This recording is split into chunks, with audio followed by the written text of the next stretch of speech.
오늘 우리가 함께 읽은 이 전도서는 정말 이해하기가 어려운 성경책입니다. 이것이 왜 그러냐면 첫째는 저자가 누구인지 분명하게 드러나 있지 않기 때문입니다. 그리고 둘째는 잠언, 욥기, 전도서 같은 성경책을 묶어서 우리가 지혜 문학이라고 하는데 여기에 사용된 그 히브리어 자체가 너무 어려워서 번역이 정확하지가 않다는 점이 둘째 원인입니다. 셋째는 우리가 함께 읽은 전도서의 주제가 무엇이다라고 분명히 규정 내릴 수 없다는 점이 우리가 성경을 해석하기 어렵도록 하는 것입니다. 이런 어려움에 대해서 제가 조금 더 간략히 설명을 드리면 아직 저자가 누구인지에 대해서 학계에서도 정확한 결론이 나 있지는 않습니다. 그러나 저희 그 중에 가장 보수적인 구약 신학자 중에 한 명인 글리어스 나처는 이렇게 말했습니다. 전도서가 비록 직접적으로 솔로몬의 이름을 거론하지는 않지만 전도서에 나타난 지혜, 재물, 신복, 쾌락의 기회, 건축 공사 등의 언급이 솔로몬을 가리키는 명료한 내적 증거가 된다라고 말했습니다. 실제로도 전도서에서 언급한 모든 지혜나 재물이나 신복을 거느린 것들이나 쾌락의 기회, 그리고 성전 건축, 공사 이런 것들은 솔로몬 이외에 다른 이스라엘 왕에게 적용되기 어려운 내용들이기는 합니다. 그래서 우리가 자신 있게 이 책이 솔로몬이 썼다라고 강력히 주장할 수는 없지만 솔로몬이 이 책의 저자라고 생각하고 해석하도록 하겠습니다. 그리고 히브리어의 어려움은 좀 뒤로 해놓고 이 전도서의 이 책, 전도서 전체의 주제가 무엇인지에 대해서 한번 같이 생각해 보겠습니다. 제가 좀 전에 잠언 그리고 전도서, 욥기 같은 책들을 묶어서 어떤 문학이라고 말씀을 드렸었는데 혹시 기억이 나십니까? 예, 바로 지혜 문학입니다. 지혜를 다루는 문학들입니다. 그럼 구약에 있는 다른 책들은 구속사를 다룹니다. 즉 하나님께서 이스라엘 백성들을 어떻게 구원하셨는가를 역사적인 기술과 더불어 함께 다루는 반면에 오늘 우리가 함께 읽은 전도서와 같은 지혜서들은 보편적인 인간의 삶에 초점을 맞춥니다. 그래서 질문이 뭐냐면 핵심 질문은 뭐냐면 과연 바른 삶이란 무엇인가? 효과적인 삶이 무엇인가? 그리고 그것에 대해서 고민하고 어떻게 그것을 실천할 수 있을지 가르치는 책들입니다. 그래서 여러분들 너무나도 잘 아시다시피 잠언 같은 성경에 보면 수많은 교훈들이 나와 있습니다. 잠언에 나타난 그 여러 가지 교훈들을 한마디로 요약하면 의로운 삶입니다. 의롭게 살아라. 그리하면 복을 받을 것이다. 구약의 용어를 제가 그대로 쓰자면 의롭게 살아라. 그러면 너희가 장수할 것이다. 확인시켜 드리겠습니다. 잠언 10장 27절에 이렇게 말씀합니다. 여호와를 경외하면 장수하느니라. 그러나 악인의 수명은 짧아지느니라. 라고 명시되어 있는 것을 보면 잘 알 수 있습니다. 그러니 이 지혜 문학의 초점은 의로운 삶을 살도록 촉구하는 책이라는 것이라고 할 수 있습니다. 그리고 그리고 구약 시대를 살아갔던 이 신자들은 이 의로운 삶이라는 것에 목말라 있던 사람들이었습니다. 우리나라 사람들을 특징 짓는 말이 있다면 동방예의지국이라고 할 수 있을 것입니다. 반면에 이스라엘 사람들은 어떤 사람들이라고 정의할 수 있냐면 지독하게 의로운 삶을 추구하는 사람들이라고 할 수 있습니다. 그러나 이 사람들은 의로운 삶에 목마른 사람들입니다. 그나마 이렇게 잠언은 그들의 민족성을 반영해서 하나님께서 이렇게 살아라 하는 지침을 주시는 실천적인 지혜인 실천지혜를 말하고 있습니다. 그렇지만 오늘 우리가 읽은 전도서는 조금 다릅니다. 이 전도서에 기술되어 있는 내용들은 사색지혜입니다. 이것은 그저 실천적으로 어떻게 해라 하는 것이 아니라 그들이 이 의로운 삶이란 무엇인가에 대해서 깊이 고민하고 사색한 결과를 쏟아낸 내용이라고 할 수 있습니다. 그러니 잠언보다는 이 전도서의 해석이 쉽지가 않습니다. 무엇을 해라라고 끝나면 우리도 네 알겠습니다 하고 순종하면 되는데 그것이 아니라 한 번 더 생각을 해야 한다는 것입니다. 거기에다가 전도서는 주제 파악도 매우 어렵다고 말씀을 드렸습니다. 도저히 지금 이 전도서를 쓴 사람이 신앙인이 맞는가 라는 생각이 들 정도로 성경 처음부터 무엇을 말하냐면 헛되고 헛되다, 모든 것이 헛되다라고 말하고 있기 때문입니다. 전도서의 시작 부분인 1장 2절을 보면 이렇게 말합니다. 전도자가 이르되 헛되고 헛되며 헛되고 헛되니 모든 것이 헛되도다 하고 계속 이어서 헛되다 헛되다고 말하고 있습니다. 그리고 전도서가 끝나기 직전쯤에 가서 이렇게 싹 하고 말을 바꾸는 것 같아 보입니다. 12장 8절까지도 이 전도서의 저자는 이렇게 말합니다. 전도자가 이르되 헛되고 헛되도다 모든 것이 헛되도다 이렇게 말합니다. 그런데 12장 이제 9절에 가서야 다른 말을 합니다. 전도자는 지혜자이어서 여전히 백성에게 지식을 가르쳤고 또 깊이 생각하고 연구하여 잠언을 많이 지었으며, 그리고 쭉 내려가서 13절에 가시면 일의 결국을 다 들었으니 하나님을 경외하고 그의 명령들을 지킬지어다 이것이 사람의 본분이니라 하고 결론을 맺고 있습니다. 아니 앞에서는 11장까지 계속 헛되다고 이야기하다가 12장 말미에 와서 아까 잠언의 가르침하고 비슷하게 하나님을 경외하는 것이 모든 사람의 본분이다라고 말하고 결말을 맺고 있는 것입니다. 그래서 전통적으로 이 전도서를 어떻게 해석해 왔냐면 12장 전까지, 그러니까 어조가 바뀌기 전까지의 모습은 이 사람이 불신앙했을 때의 모습이다. 그리고 신앙을 가지면 12장처럼 그런 모습을 가질 수 있게 된다라고 해석합니다. 그렇지만 이런 해석에는 의문이 제기될 수밖에 없습니다.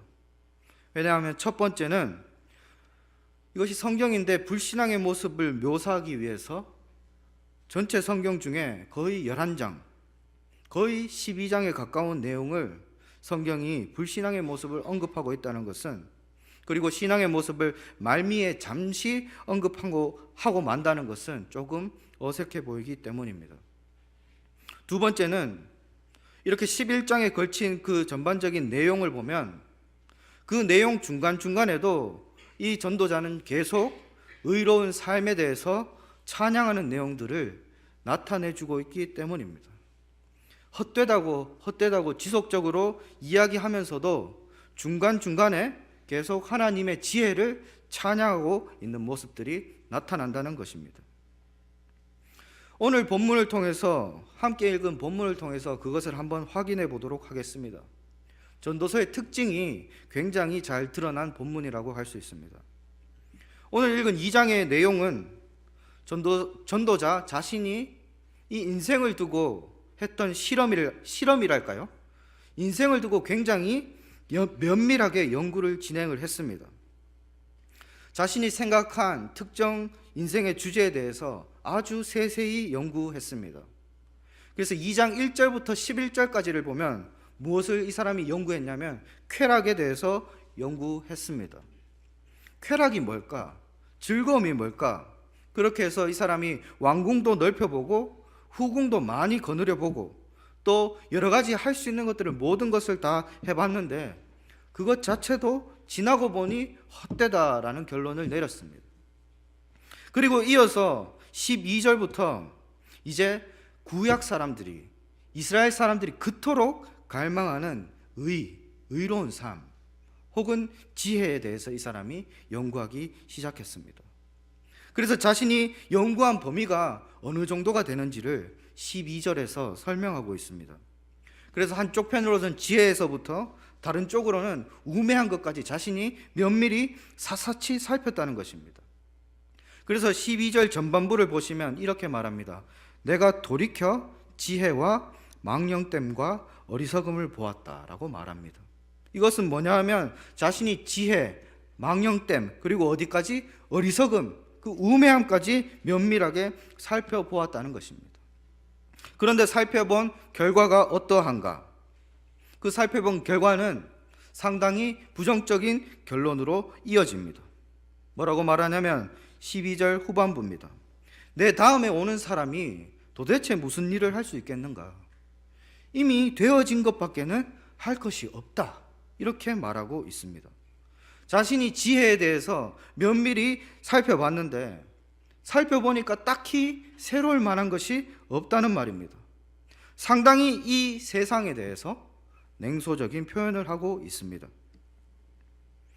이 세상에서 사람들은, 그리고 우리들은 무슨 일을 할 때 어떤 새로운 대의 명분을 내세우고 무언가 마치 새로운 것을 하는 것처럼 꾸미는데, 전도자가 보니까 그것은 새로운 것이 아니라 단순히 하나의 희극일 뿐이란 겁니다.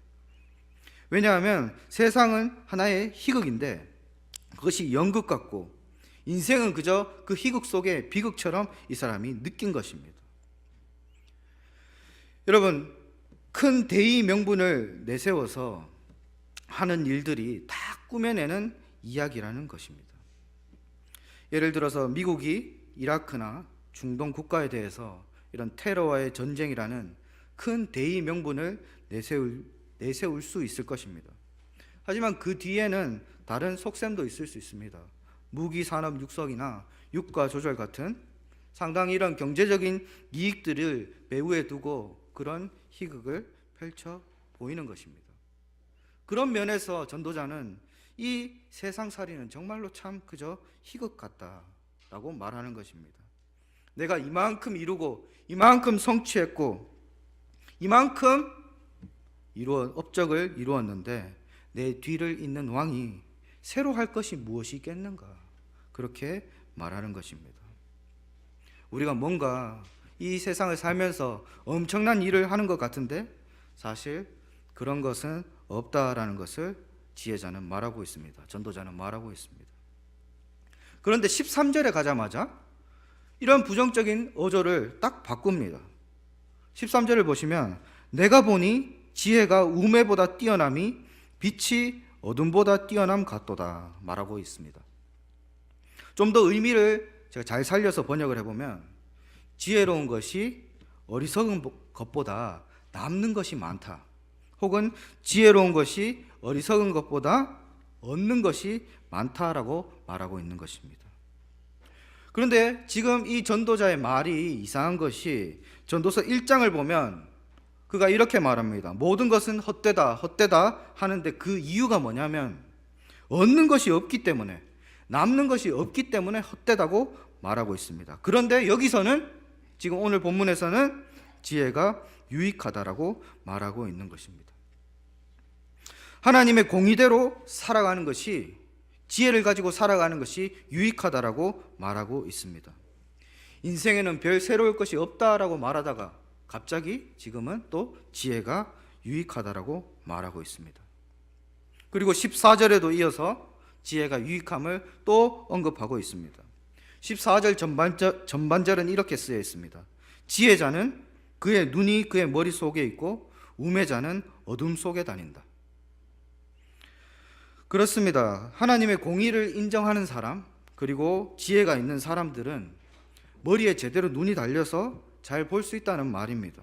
잘 파악한다는 것입니다. 그런데 어리석은 사람은 어둠 속을 걷는 사람들하고 같다는 말을 하고 있습니다. 지혜를 가져야만 갈 길을 알고 바른 판단을 할 수 있다는 말입니다. 지혜가 매우 유익하다는 것을 말하고 있습니다. 그런데 14절 후반으로 오니까 그런데 나는 또 이것도 알고 있어 라고 말하면서 자신이 연구한 바에 대해서 진술합니다. 그런데 내가 아는데, 내가 연구해 보니까 지혜 있는 사람이나 어리석은 사람이나 결국 같은 운명을 맞이하네, 이렇게 말하고 있습니다. 14절 후반절에 이렇게 말씀을 제가 읽어드리겠습니다. 그들 모두가 당하는 일이 모두 같으리라는 것을 나도 깨달아 알았도다. 그들 모두가 같은 운명을 당한다는 것입니다. 겪는 운명이 무엇입니까? 아까 잠언 제가 읽어드렸다시피 구약 성도들에게 의로운 삶은 무엇으로 이어져야 합니까? 장수로 이어져야 합니다. 그런데 16절에 보면은 어찌하여 지혜자가 우매자와 함께 죽는다는 말인가 하고 지금 전도자는 불평하고 있습니다.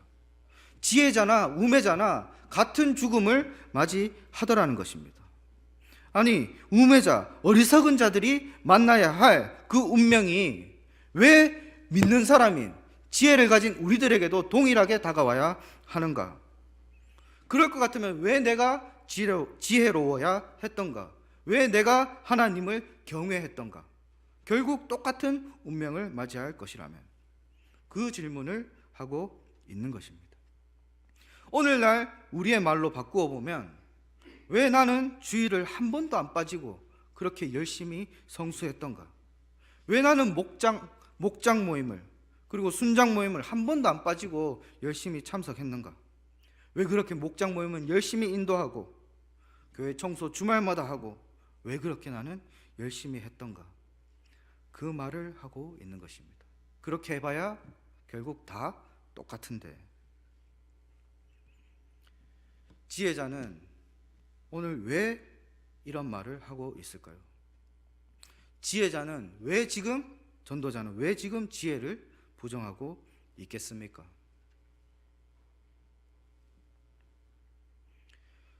우리가 무슨 일을 열심을 내서 성실히 하다 보면은 나중에는 과욕으로 넘어지는 경우가 있습니다.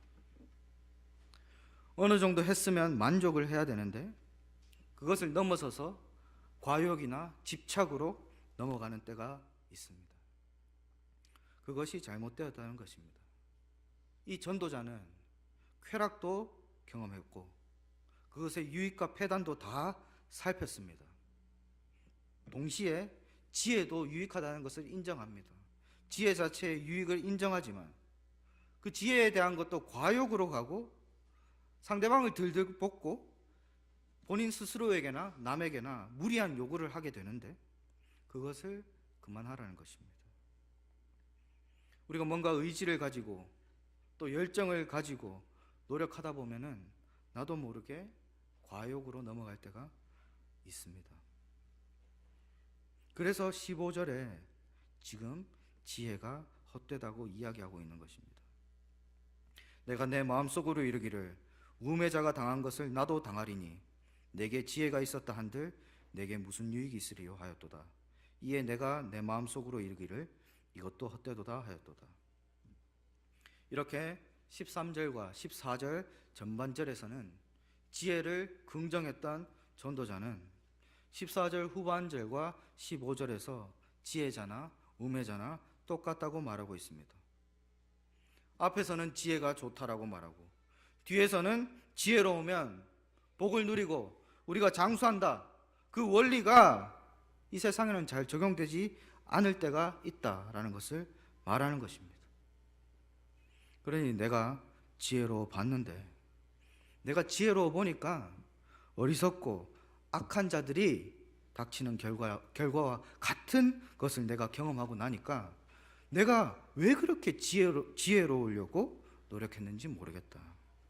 이것이 헛된 것이 아닌가라고 말하고 있는 것입니다. 그래서 여기서 헛되다의 의미를 잠깐 생각하고 넘어가겠습니다. 오늘 전도자가 말하는 헛되다는 말은 단순히 그냥 아무 의미가 없다라는 말이 아닙니다. 이 사람이 말하는 헛되다는 의미는 이것은 불공평하다. 지금 이 상황은 부조리하다라는 의미입니다. 지금 전도자는 지혜롭게 살았는데 악한 자들과 같은 결과를 맞이하는 지금 이 상황이 너무나 불공평하다, 너무나 부조리하다 라고 하나님께 불평하고 있는 것입니다. 하나님께 지금 이 상황은 말이 안 된다고 말하는 것입니다. 옛날 개그 콘서트 블랑카처럼 하나님께 대놓고 하나님 나빠요, 뭡니까 이게? 라고 외치고 있는 것입니다. 그래서 16절, 17절에서도 오늘 전도자는 동일한 불평을 하고 있습니다. 16절에서는 지혜자나 우매자나 영원히 기억되는 일이 없다. 또 17절에는 뭐라고 말합니까? 내가 생명을, 삶을 내가 미워한다. 해 아래 있는 자체가 괴로움이고 다 헛되고 바람 잡는 것 같다. 다 무의미하고 남는 것도 없고 불공평하다라는 말입니다. 여러분, 지금 이렇게 전도자가 왜 모순되는 말, 서로 반대되는 말을 하고 있을까요? 지혜는 유익하다고 했다가 지혜는 지혜잖아, 지혜가 있으나 어리석으나 우매하나 똑같다. 왜 모순되는 말을 하고 있을까요? 삶을 깊이 연구했던 전도자는 우리가 겪고 있는 실존의 모순된 모습을 그대로 보여주려는 것입니다. 지혜는 유익한 것입니다. 여호와를 경외하는 것은 유익한 것입니다. 그러나 지혜가 있다 하더라도 또 어떤 때에는 그 지혜가 있다고 해서 별로 나은 것도 없고 악인에게 닥쳐오는 결과와 같은 결과가 우리에게 닥쳐올 수 있다는 말입니다. 그래서 나는 너무 지혜로웠던 것을 한탄한다. 그렇게 전도자가 말하고 있는 것입니다. 18절 이하를 보시면 또 같은 패턴을 말하고 있습니다. 수고하는 것이 헛되다. 그런데 수고하는 것이 가장 기쁜 일이다. 그렇게 말하고 있습니다. 시간이 되시면 집에 가셔서 본문을 다시 한번 잘 살펴보시기를 바랍니다. 이렇게 전도자는 지속적으로 전도서 전반에 걸쳐서 지혜를 긍정했다가 또 지혜의 원리가 잘 적용되지 않을 때가 있다라는 것을 계속 긍정하고 그렇지 않다라고 얘기하면서 반복적으로 이야기하고 있습니다. 전도자가 열심히 그리고 최선을 다해서 살았는데 그것이 불공평하다. 그것이 부조리해 보인다는 것입니다. 그런데 이렇게 그가 그렇게 말한 것에 대해서, 부조리하다고 말한 것에 대해서 반성을 하면서 그래도 거기에 최선을 다한 것에 만족한다라고 말하면서 우리 정말 인생의 실존, 우리 존재의 양면을 자꾸 말씀을 통해서 보여주는 것입니다. 그렇게 그 존재의 양면을, 우리 실존의 양면을 보여주면서 지혜자는 다음과 같은 말을 하고 있습니다. 성경이 있으신 분들은 2장 24절을 찾으셔서 함께 읽어보겠습니다. 시작. 사람이 먹고 마시며 수고하는 것보다 그의 마음을 더 기쁘게 하는 것은 없나니 내가 이것도 본즉 하나님의 손에서 나오는 것이로다. 자신이 겪고 있는 그 삶의 모든 양상들, 그러니까 즉 존재의 양면이 누구의 손으로부터 나왔다고 말하고 있습니까? 바로 하나님의 손으로부터 나왔다라고 말하고 있습니다. 하나님을 경외한다고 하면서 동시에 불평도 하면서, 그런데 그 모든 것이 하나님의 손에서 나왔다고 고백하는 모습 속에서 우리는 전도자의 어떤 모습을 알 수 있습니까? 지금 전도자는 자신이 할 불평을 할 만큼 다 했습니다. 그런데 그 불평한 문제가 해소되었기 때문에, 혹은 그 문제를 하나님께서 해결해 주셔서 넘어가는 것이 아닙니다. 문제는 여전히 그 자리에 남아 있는데, 문제는 여전히 해소되지 않았는데, 그러한 삶, 불공평한 것 같고 부조리한 것 같은 삶인데도 불구하고 오늘 전도자는 그 삶을 긍정해 주고 있는 것입니다. 가장 좌절스러운 순간에 훌훌 털고 받아들이라고 말씀하는 것입니다. 내 삶에 도저히 이해되지 않고 받아들일 수 없는 상황들이 있지만 그 문제는 있는 채로 두라는 것입니다. 왜냐하면 신앙에는 우리가 이해할 수 없는 영역들이 있기 때문입니다. 그렇기 때문에 양면성을 가지고 있는 것입니다. 우리가 신앙인으로서 이 세상을 바라보면서 또 이 세상을 살아가면서 불공평함과 부조리함을 느끼는 것은 다른 이유 때문이 아니라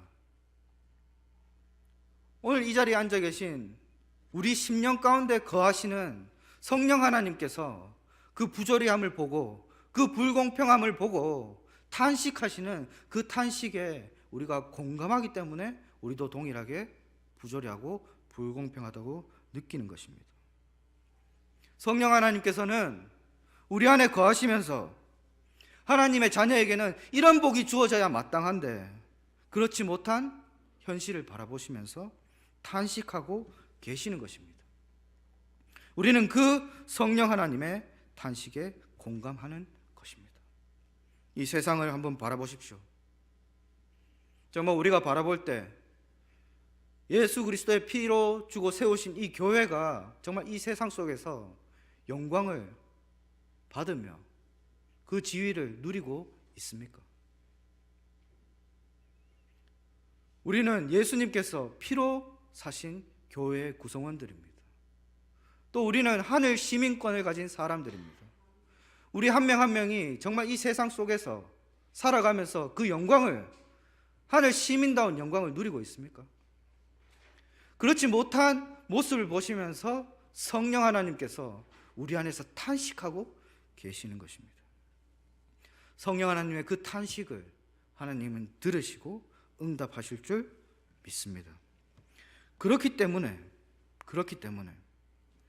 우리가 괴로운 일이 있다고 해서 우리가 해야 할 일을 하지 않아서는 안 되는 것입니다. 아무리 괴로워도 우리는 우리가 해야 할 숙제를 해야 하는 것입니다. 괴롭다고 교회에 나오지 않으시겠습니까? 그렇지 않습니다. 괴로워도 새벽기도 나오셔서 기도하셔야 하는 것입니다. 하던 것 안 한다고 갈등이 생겼던 부부 관계가 혹은 부모 자식 관계가 해소가 됩니까? 그렇지 않습니다. 우리는 해소되지 않은 것들이 존재함에도 불구하고 그것들을 받아들여야 합니다. 우리가 신앙을 가지고 사는 것이 때로는 헛된 것처럼 보일 때가 있습니다. 부조리해 보입니다. 불공평해 보일 때가 있습니다. 신앙을 가졌거나 가지지 않았거나 가족 간의 갈등은 여전히 존재하고 이해되지 않는 수많은 일들이 교회 안에서도 벌어지기 때문입니다. 하지만 우리가 기억해야 할 것은 우리 안에 내주하시는 그 성령께서 그 부조리한 현실을 보시며 우리와 함께 탄식하고 계신다는 것을 기억해야 합니다.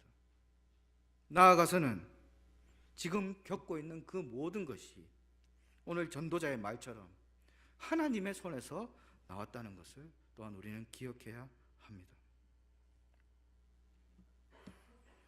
우리 자신의 신앙생활들을 한번 돌아봅시다. 신앙생활을 하시면서 이제껏 하시면서 얼마나 우리가 이해할 수 없는 것들이 많았습니까? 우리가 이해할 수 없다고 여러분 신앙생활을 저버리겠습니까? 아닙니다. 오히려 우리는 이해되지 않지만 해소되지 않은 문제들이 있지만 그것은 신앙의 영역으로 넘기고 우리는 오늘의 삶을 계속 살아가야 하는 것입니다. 우리 안에서 탄식하시는 그 성령의 목소리에 공감하면서 지금으로서는 이 부조리함이 이해되지 않지만 기도하고 말씀 보고 교회를 열심히 섬겨야 하는 것입니다. 그렇게 우리가 고난의 터널을 통과했을 때 성령님께서 욥이 했던 고백이 우리의 고백이 되도록 만들어 주실 것입니다. 나의 가는 길을 오직 그가 아시나니 그가 나를 단련하신 후에는 내가 정금같이 나오리라. 이 고백이 우리의 고백이 되기를 간절히 축원합니다. 기도하시겠습니다.